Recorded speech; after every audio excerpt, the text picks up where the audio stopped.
লোকটা ছিল ইয়ামেনের। আব্দুল্লাহ ইবনে উমরের কাছে এসে বলল, নবীর সাহাবী, আমার মায়ের অনেক স্বপ্ন ছিল, আমার মা হজ করবে। আমার মা বৃদ্ধ মানুষ, আমার মায়ের হাঁটার ক্ষমতা নাই। আমি আমার মায়ের ইয়ামেন থেকে কাঁধে করে বাইতুল্লাহ এনেছি। বাইতুল্লাহ এনে আমি আমার মায়ের তাওয়াফ করাচ্ছি। আমার মায়ের প্রতি আমার যেই হক ছিল, আমার হকটা আমি আদায় করতে পেরেছি কিনা?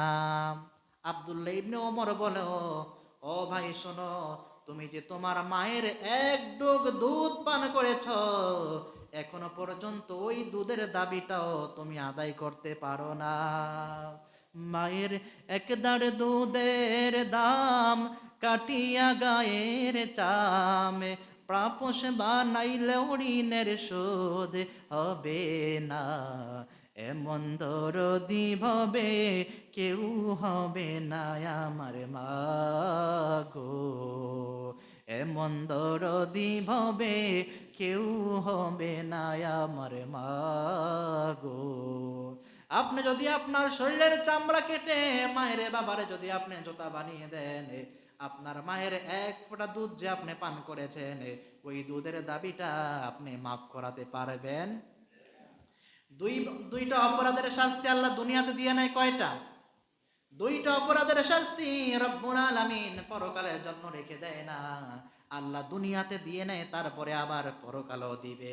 একটা হচ্ছে, আল্লাহ বললেন, একটা অপরাধ হচ্ছে যারা জুলুম করে। জুলুম সমাজের মধ্যে আছে না নাই? যারা জুলুম করবে, অন্যায় করবে, জুলুমের শাস্তি রব্বুল আলামিন দুনিয়ার জমিনে দিয়ে দিবে। আপনি ওই বেটায় পারে না, আপনি একটা ছোট্ট একটা অপরাধ করেছে, ঠাস করে তার গালের মধ্যে থাপ্পড় দিয়েছেন, তার গালের মধ্যে আপনি 5 কেজি ওজনের থাপ্পড় দিয়েছেন, রব্বুল আলামিন আপনার গালের মধ্যে 10 মণ ওজনের থাপ্পড় দেওয়ার ক্ষমতা আল্লাহর আছে কিনা? আপনি চিন্তা করবেন না, সময় মতো ঠিকই আপনার গালের মধ্যে চর এসে যাবে। আরেকটা অপরাধ হলো মা বাবার সাথে বেয়াদবি। মায়ের সাথে যারা বাবার সাথে বেয়াদবি করেছেন, মনে রেখে দিয়েন, কাগজে কলমে লিখে রেখে দেন, আপনি দুনিয়াতে তার শাস্তি ভোগ করতেই হবে, পরকালে তো আছেই। এই দুনিয়ার জামিনের মধ্যে যত মাওলানা হয়েছে, হাফেজে কোরআন হয়েছে, আলেম হয়েছে, মেম্বার হয়েছে, চেয়ারম্যান হয়েছে, আপনি তাদেরকে জিজ্ঞেস করে খোঁজ নিয়ে দেখেন, তাদের পিছনে তাদের মা বাবার দোয়া আছে। মা বাবার দোয়া ছাড়া কেউ কিচ্ছু হতে পারে? 5 তলা বাড়ির মালিক, খোঁজ নিয়ে দেখেন, মায়ের দোয়া আছে, বাবার দোয়া আছে। আপনি বলতে পারেন, হুজুর ওই লোকটা দেখলাম মায়ের সাথে অপরাধ করে, অন্যায় করে, ঠিকই তো চলতেছে, বাড়ি তো 10 তলা করছে। খোঁজ নিয়ে দেখেন তার সংসারে শান্তি নাই। খোঁজ নিয়ে দেখেন তার সংসারের মধ্যে শান্তি নাই। এজন্য মা বাবার সাথে সৎ ব্যবহার করার দরকার আছে না নাই? আল্লাহ রাসূল বলল, উম্মত তোমরা তোমরা হজ করার জন্য যাও, তোমরা মনে রেখো, তুমি যখন তোমার মায়ের চেহারার দিকে, বাবার চেহারার দিকে মায়ার নজরে একটা নজর দিবা, একটা নজর দেওয়ার সাথে সাথে তোমার আমল নামায় আল্লাহ একটা কবুল হজের সওয়াব লিখে দিবে। হজ করতে মক্কা মদিনায় যাও, ওই হজ কবুল হতেও পারে, নাও হতে পারে, কোনো গ্যারান্টি আছে? কোনো গ্যারান্টি নাই। কিন্তু তোমার মায়ের চেহারার দিকে তাকিয়েছ, তোমার মায়ের চেহারাটা দেখতে ভালো না, তোমার মায়ের চোখ দিয়ে কেতুর পরে, নাক দিয়ে হিঙ্গেল পরে, তারপরে যদি তোমার মায়ের চেহারার দিকে মায়ার নজরে একটা নজর দাও, আল্লাহ রসুল বলল তোমার আমল নামে একটা কবুল হজের সওয়াব লিখা হয়ে যায়।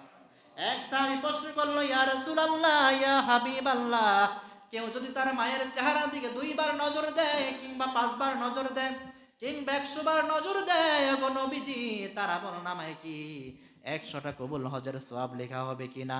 আল্লাহ রাসূল বলল, সাহাবীরা শোনো, আল্লাহর কাছে সওয়াবের কমতি নাই।